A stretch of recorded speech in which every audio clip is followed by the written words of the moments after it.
वो प्रमाणित करता है कि सरकार शराब माफियाओं को बचाने के लिए किस हद तक गिर सकती है। शराब माफिया का इतना भय व्याप्त है कि वो कोई कार्रवाई नहीं कर पा रहे, तो निश्चित ही बहुत ही दुर्भाग्यपूर्ण है। संबंधित लोगों से मैं बात करूंगा कि उन्होंने उस पर क्या एक्शन लिया है।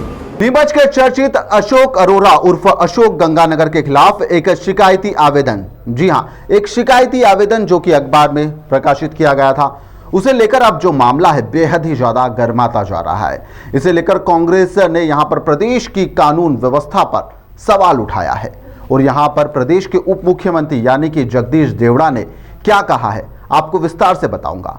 नमस्कार, मैं हूं हेमंत और आप देखना शुरू कर चुके हैं द लपेटा।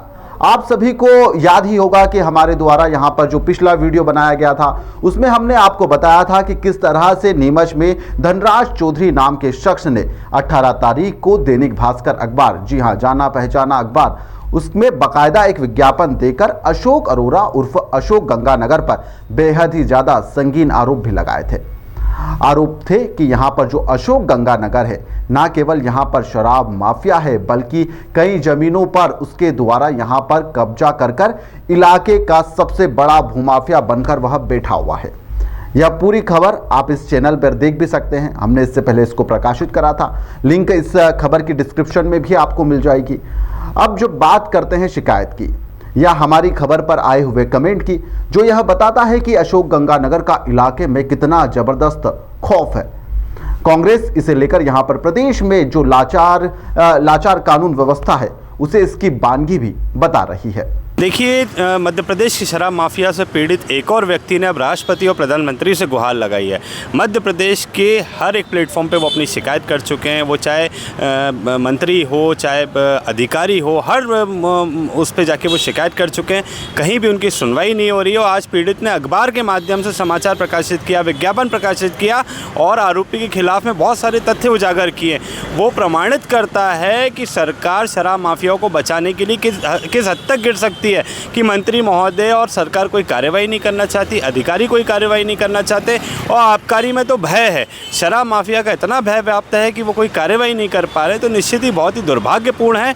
मध्य प्रदेश की कानून व्यवस्था पूरी तरीके से चरमरा चुकी है, आम आदमी परेशान है और अब तो गुहार दिल्ली तक, राष्ट्रपति तक और प्रधानमंत्री महोदय के कार्यालय तक लगाई जा रही। तो निश्चित ही ये दिखा रहा है कि प्रदेश में कोई भी कार्रवाई करने का किसी भी अधिकारी में साहस नहीं बचा है, क्योंकि सरकार अपने चहेते शराब माफियाओं को बचाने के लिए अधिकारियों पे भी गाज गिरा सकती है। तो निश्चित ही बहुत ही दुर्भाग्यपूर्ण है। वहीं पर इस मामले को लेकर हमारे संवाददाता राघव शर्मा ने भी प्रदेश के उप मुख्यमंत्री और वित्त मंत्री जगदीश देवड़ा से खास बातचीत की।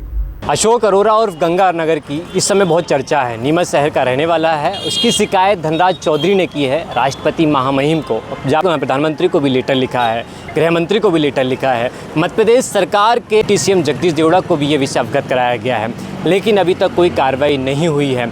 इसी को लेकर आज हम डिप्टी सीएम जो जगदीश देवड़ा उनसे बातचीत करेंगे, उनसे जानेंगे क्या अशोक अरोरा पर जो गंभीर आरोप लगे हैं शराब की दुकानों को लेकर, अवैध संपत्ति को लेकर, क्या उस पर जांच कराई जाएगी, क्या कार्रवाई की जाएगी। कई सवाल हैं। डिप्टी सीएम जगदीश देवड़ा क्या कुछ कहते हुए नजर आ रहे हैं, आइए सुनते हैं। सर, एक नीमच का विषय है अशोक अरोरा का, जिसमें धनराज चौधरी ने प्रधानमंत्री मोदी और राष्ट्रपति को लेटर लिखा है कि नीमच शहर में अशोक अरोरा की दादागिरी चल रही है। 50 दुकानों का शराब का लाइसेंस है, 110 शराब दुकानें अवैध तरीके से चलाई जा रही हैं, जिससे राजस्व का नुकसान हो रहा है। साथ में कई सरकारी ज़मीन पर उसने कब्जा किया हुआ है। क्या कहेंगे आप सर? अब ये सारी शिकायत मैंने देखी नहीं है, लेकिन आप कह रहे हो कि संज्ञान में डाल रहे हो बात, तो अब कहाँ शिकायत करी है, संबंधित लोगों से मैं बात करूँगा कि उन्होंने उस पर क्या एक्शन लिया है।